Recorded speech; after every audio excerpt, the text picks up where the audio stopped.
Nous allons continuer à étudier les fonctions de modélisation polygonale à travers la finition de l'objet pendule.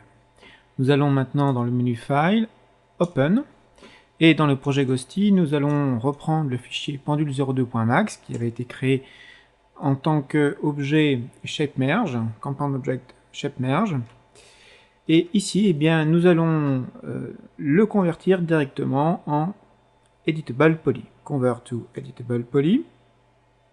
Nous allons maintenant demander à ce que, en sous-objet arrête, nous activions le Slice Plane. En Select and Rotate, nous allons demander à ce qu'il soit orienté à 90 degrés en Z. Puis cliquer sur le bouton Slice dans Edit Geometry afin de créer une sélection d'arêtes supplémentaire qui donc parcourt le milieu de l'objet. Nous désactivons ensuite le Slice Plane, puis en sous-objet Polygone, en fenêtre front, nous allons sélectionner la partie droite de l'objet, en sélectionnant la totalité donc des polygones de cette moitié, de cette partie gauche. Nous allons la supprimer, donc il ne reste plus que la partie droite de l'objet. Nous sortons du sous-objet de polygone et ajoutons un modificateur symétrie qui se trouve dans Mesh Editing. Nous allons cocher, nous voyons être en miroir Axis X. Nous allons cocher l'option Flip. Et donc, toute modification de la topologie donc, apportée sur la partie droite sera immédiatement répercutée sur la partie gauche.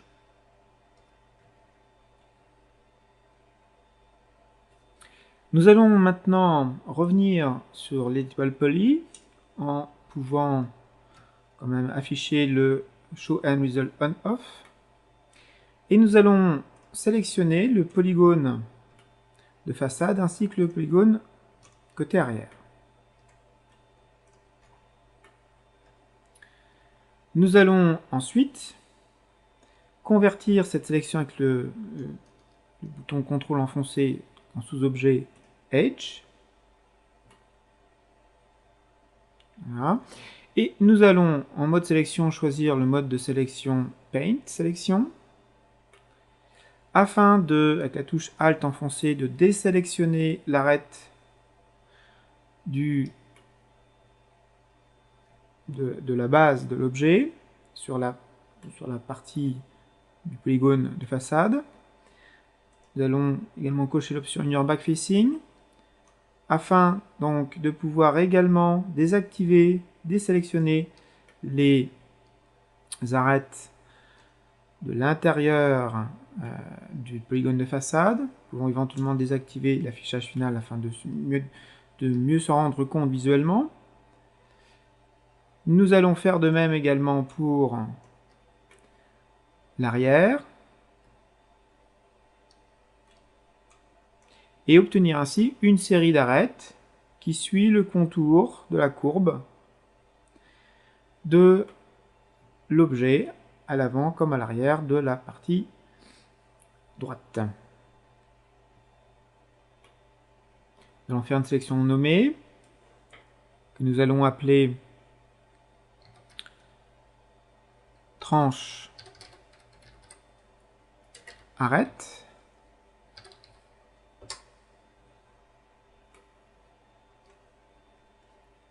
Puis nous allons cliquer sur la commande chamfer, le settings du chamfer au niveau edge, ce qui va nous permettre donc de créer des chanfreins d'arête. Une première valeur de 0,5, le premier résultat de chanfrein. Et nous allons cliquer sur Apply pour créer une deuxième série de chanfreins qui, elle, va être beaucoup plus petite, qui va être de 0,20. Et maintenant, nous allons cliquer sur OK pour valider cette série d'opérations. Nous allons maintenant activer temporairement le Show End Result et vérifier que la partie métrique a bien mis à jour ces modifications.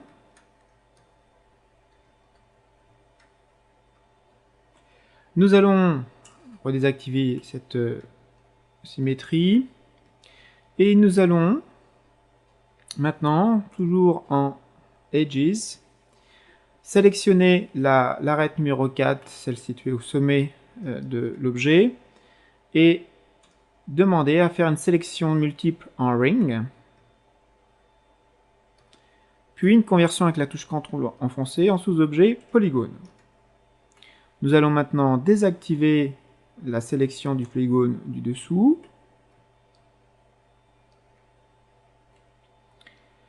Puis nous allons cliquer sur le bouton Bevel. Alors, nous allons demander à avoir une extrusion ici, le Bevel étant une extrusion ainsi qu'une mise à l'échelle des polygones. Nous allons donc demander à ce que en local normal, nous ayons une extrusion, une hauteur d'extrusion dans un premier temps de moins 0,22 et un outline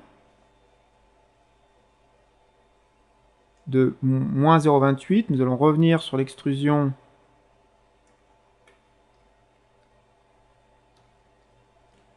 la hauteur d'extrusion, nous allons mettre à moins 0,1 et donc moins 0,28 en outline. Nous allons cliquer sur Apply pour valider cette première série. Puis, nous allons continuer à avoir une autre opération de bevel. Nous allons demander à avoir un outline de moins 0,16 cette fois-ci et de moins 0,17 en hauteur d'extrusion.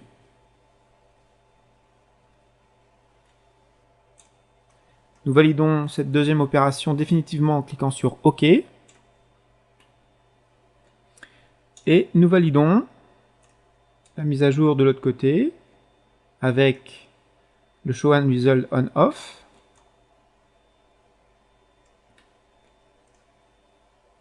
Nous allons maintenant nous occuper de la partie supérieure de l'objet, car nous voyons ici que nous avons une légère interruption dans notre bevel. Nous allons désactiver l'affichage final, puis sélectionner le polygone 212, que nous allons supprimer, ainsi que le polygone 259.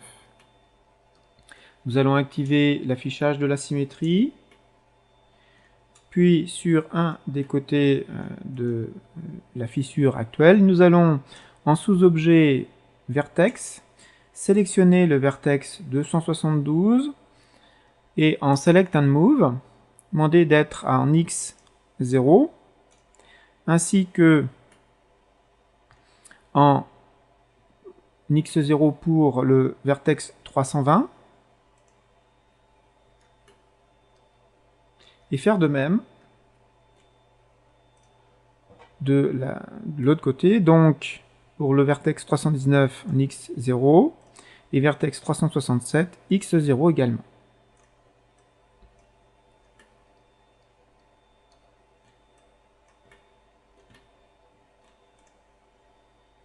Nous allons ensuite nous concentrer sur la zone saillante de la partie du socle, de la partie de la base de l'objet. En sous-objet arête, nous allons sélectionner l'arête 65 et créer une opération de loop, de sélection de loop, qui nous permet donc d'avoir un total de 11 arêtes sur ce côté-là, donc la tranche de sélectionner. Puis nous allons cliquer sur le bouton chamfeur,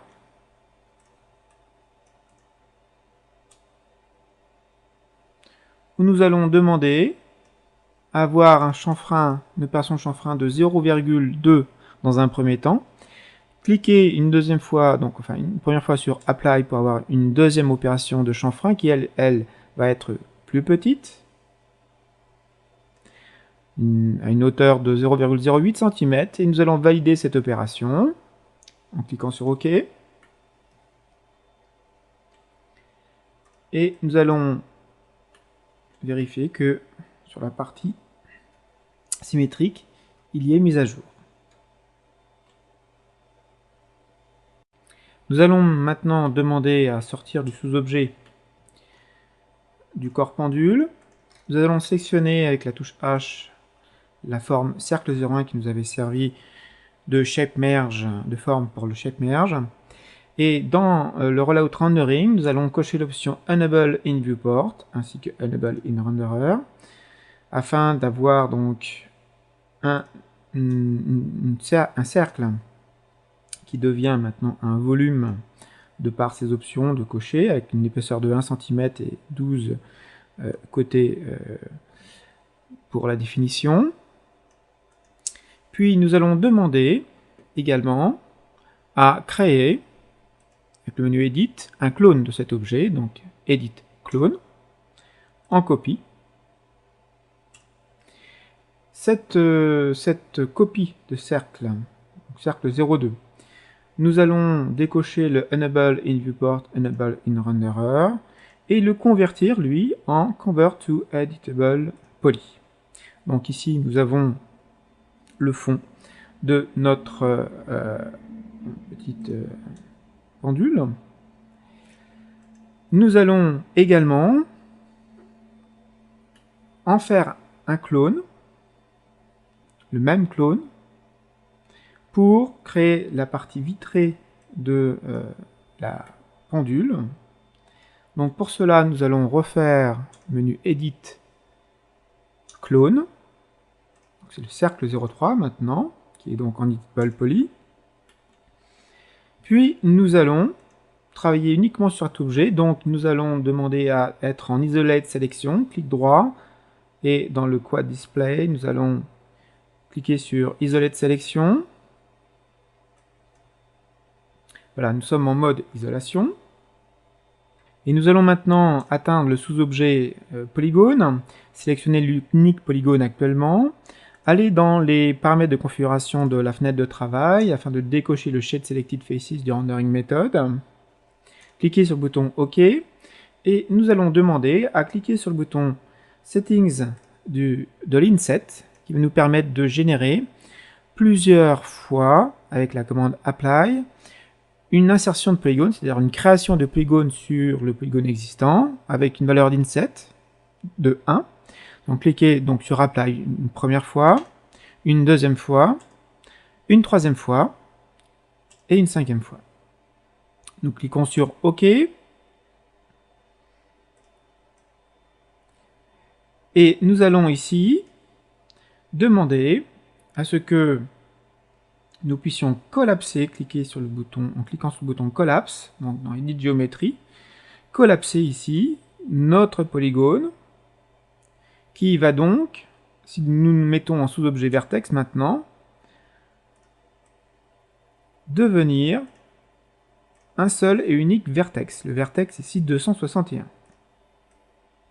À partir de cette sélection unique de vertex, nous allons maintenant dans le Rollout Soft Selection valider l'option Use Soft Selection. Donc nous sommes en sélection 1.6, ce qui va nous permettre d'entraîner ce vertex au maximum et également les vertex voisins avec une certaine influence que l'on peut régler avec la valeur fall-off de la Soft Selection.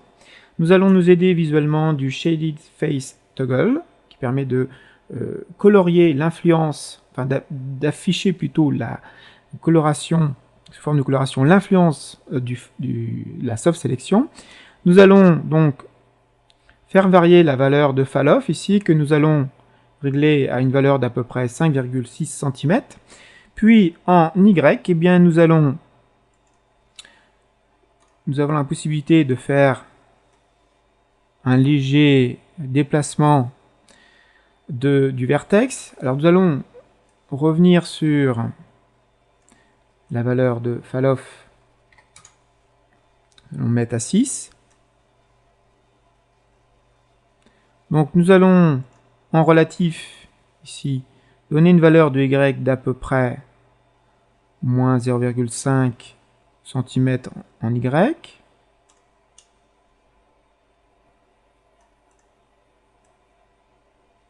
Revenir encore à moins 0,23, en tout moins 0,7. Nous allons sortir du mode isolation afin de mieux comprendre le résultat. Et nous pouvons éventuellement en Scale and Move sur le plan Z et X, faire un déplacement, enfin une modification d'échelle, une transformation d'échelle sur ces deux axes de plus 40%, donc arriver à 140%, ce qui nous permet de peaufiner notre aspect bombé de cette géométrie. Nous allons maintenant décocher le Use of Selection et appeler cet objet, sortir également du sous-objet, et appeler cet objet vert, donc pendule underscore vert, sélectionner la forme cercle 02 et l'appeler pendule fond, et sélectionner également le cercle 01 pour l'appeler pendule underscore cadre.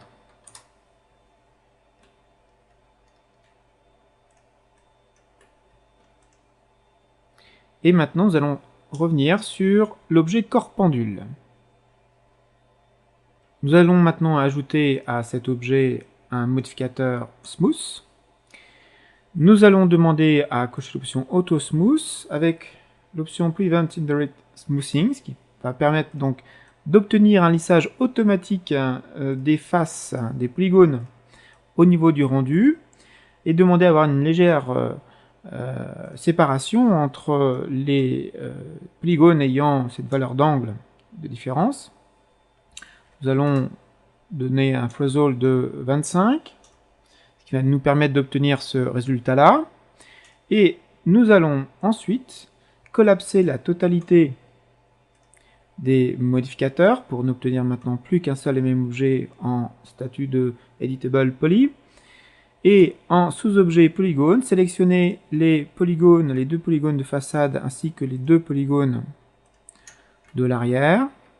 Et nous allons leur demander à ce que ces polygones ne fassent partie d'aucun groupe de smoothing, de lissage. Donc, dans le Polygon Properties, nous retrouvons les paramètres du modificateur Smooth précédemment collapsé. Et nous allons simplement demander à faire Clear All. Et donc, ces fameux polygones ne reçoivent plus de smoothing group, donc vont se démarquer au niveau du rendu des autres polygones appartenant, eux, à des groupes de lissage. Et maintenant, si nous faisons un Quick Render, donc dans la Main Toolbar, ici, Quick Render, nous obtenons ce résultat-là. Nous allons sortir du sous-objet, maintenant. Nous allons renommer l'objet corps pendule en inversant simplement les noms. Donc, pendule, underscore, corps. Nous allons sélectionner maintenant avec la touche H les quatre géométries constituant l'objet pendule. Sélectionnons. Et nous allons en faire un groupe. Nous allons nommer pendule. Puis sauvegarder la scène avec le menu File, Save As, pour l'appeler pendule underscore final.